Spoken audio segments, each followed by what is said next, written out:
Witzend, published on an irregular schedule spanning decades, is an underground comic showcasing contributions by comic book professionals, leading illustrators, and new artists. Witzend was launched in 1966 by the writer-artist Wallace Wood, who handed the reins to Bill Pearson Wonderful Publishing Company from 1968 to 1985. The title was printed in lowercase. Origin. When the illustrator Dan Atkins began working at the Wood Studio in 1965, he showed Wood pages he had been creating for his planned comics-oriented publication, Outlet. This inspired Wood to become an editor-publisher, and he began assembling art and stories for a magazine he titled Etc. A front cover paste-up with the Etc. logo was prepared and even used in advance solicitation print ads, but when Wood learned of another magazine with a similar title, there was a last-minute title change. Hollywood era. Wood launched Witzend in the summer of 1966 with a statement of no policy and a desire to give his friends in the comics field a creative detour from the formulaic industry mainstream. During this same period, editor Bill Spicer and critic Richard Kyle began promoting and popularizing the terms graphic novel and graphic story, and in 1967 Spicer changed the title of his Fantasy Illustrated to Graphic Story magazine. Kyle, Spicer, Wood, and Pearson all envisioned an explosion of graphic narratives far afield of the commercial comic book industry. Advertisements described Witzend as intended for fans and collectors of science fiction, comics, satire, S+S and related fields, with the work of the world's best cartoonists and illustrators, mentioning Al Williamson, Jack Gaughan, Frank Frazetta, and Reed Crandall. The magazine's first issue had Wood's Animan and Bucky Ruckus, and Williamson's science fiction adventure Savage World. Crandall illustrated Edgar Rice Burroughs, along with pages by Steve Ditko, Gaughan, Gil Kane, Jack Kirby, Ralph Reese, Roy G. Krenkel, and Angelo Torres. The issue finished with Frazetta's back cover portrait of Buster Crabbe. The second issue displayed a front cover by Wood and a back cover by Reese. Ray Morrow's Orion, which began in this issue of Witzend, was completed in heavy metal in 1979.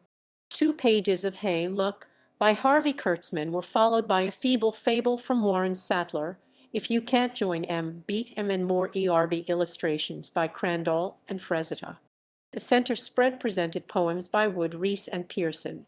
Following a Bill Elder cartoon, Midnight Special by Ditko, and By the Fountain in the Park by Don Martin, Wood offered another Animan installment. In the third issue, between a Wood front cover and a Williamson back cover, were Ditko's First Mr. by Ditko, The Invaders by Richard Basford, Wood's Pipsqueak Papers, more Hey Look pages, and Last Chance, a previously unpublished 1950s EC New Direction story, drawn by Frazetta and Rearton and edited by Bill Pearson. The issue also featured work by Roger Brand, Will Eisner, Richard Grass-Green, and Art Spiegelman. With Witzend No. 4, Wood began a serialization of his epic fantasy, The World of the Wizard King. These installments of illustrated prose fiction were co-authored with Pearson.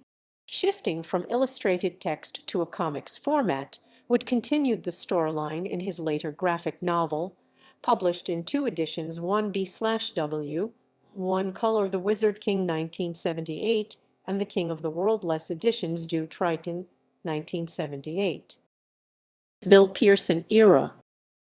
After the 4th issue, Wood sold Witzend to Pearson's Wonderful Publishing Company for the sum of $1. Wood remained listed as founder and editor emeritus.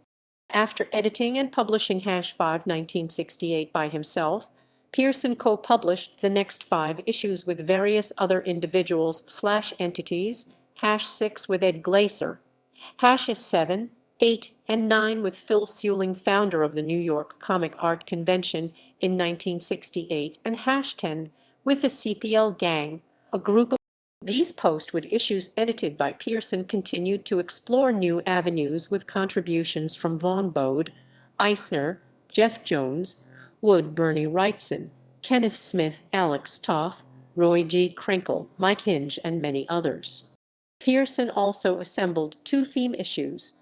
The final issue, #13 1985, was titled Good Girls, without the Witzend logo on the front cover, containing diverse drawings of women, and #9 1973 was a non-comics issue profiling W.C. Fields, due to then co-publisher Seuling's extreme interest in the actor and his. In 1989-90, he also published two digest-sized issues of Witzend catalog that were only partly editorial content, including unpublished Krinkle art, the other part being original art pieces for sale. Reception. A critical survey of the magazine, Wood at his Witzend by Rick Spanier, appears in Bob Stewart's biographical anthology, Against the Grain, Mad Artist Wallace Wood, 2 Morrows, 2003. Designer-typographer Spanier once edited a similar graphic story publication, Picture Story magazine, requested by the Museum of Modern Art for its collection.